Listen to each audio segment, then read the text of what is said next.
dan Bapak Alfrensi dan Direktur Utama Bank Sumsel Babel serta Komisaris Bank Sumsel Babel disilakan untuk mengambil tempat.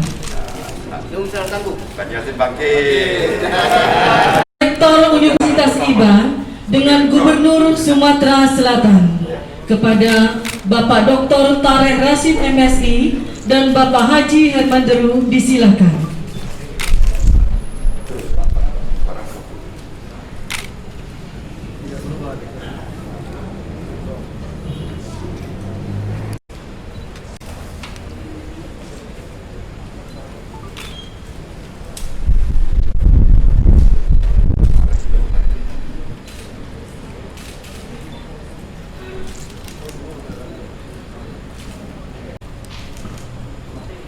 Melantik secara resmi Saudara Dr. Tarek Rashid MSI sebagai Rektor Universitas IBA periode 2020-2024. Insya Allah, Allah SWT memberkahi semua usaha untuk kemajuan Universitas IBA. Amin ya rabbal alamin.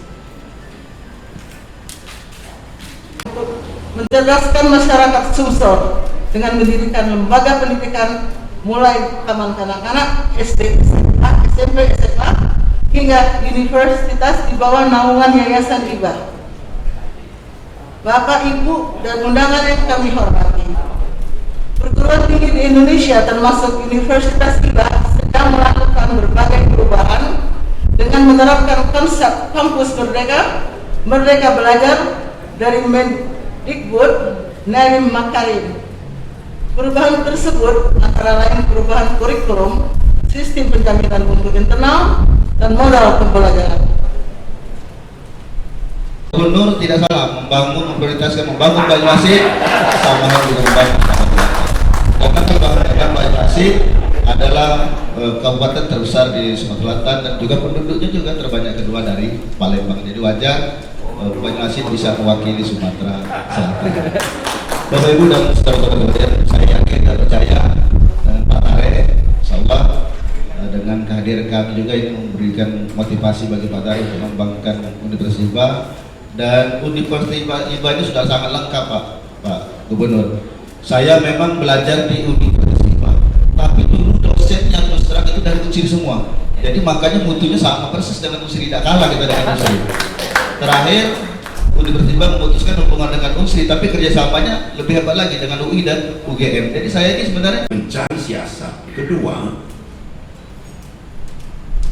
agar kita tetap harus bisa survive. Ini bagaimana? Untuk mensiasati COVID-nya, ada beberapa kebijakan tentang studi from home, tapi pasti ada yang terabaikan, di mana anak-anak kita, apakah itu tingkat SD atau di bawahnya prasekolah, SMP, SMA, ini bukan hanya butuh asupan ilmu yang ada di kurikulum, tapi butuh juga pergaulan, butuh juga silaturahmi, butuh juga ekstrakurikuler. Saya lihat Mendagri pagi ini di Running Text, salah satu stasiun televisi, mengatakan untuk gugus tugas sudah mulai berpikir tentang sekolah yang tatap muka. Sebab setiap kebijakan ini pasti harus diikuti dengan kebijakan-kebijakan lain. Kita perintahkan, misal ini studi from home, tapi saudara kita yang ditumbul buta, tidak ada sinyal, mau studi from home bagaimana di dapilnya Bu Holda dengan Pak Oji ini. Artinya kebijakan itu kan harus komprehensif, nggak bisa dilihat dari titik lokasi, nggak bisa dilihat dari satu titik masalah. Maka penyelesaiannya juga harus komprehensif. Ini tugas siapa? Pemerintah tidak akan mampu membedah ini satu demi satu. Perguruan tinggi kita harapkan untuk memberikan solusi.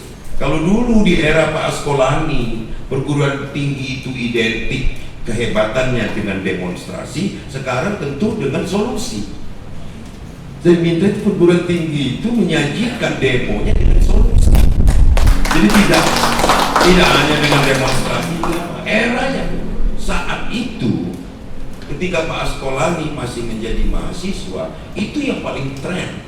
Itulah jalan keluar, apalagi di saat itu era reformasi, masa transisi era.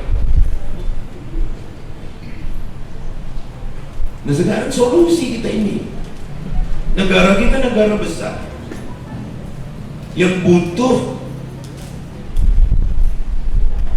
informasi dari semua lini.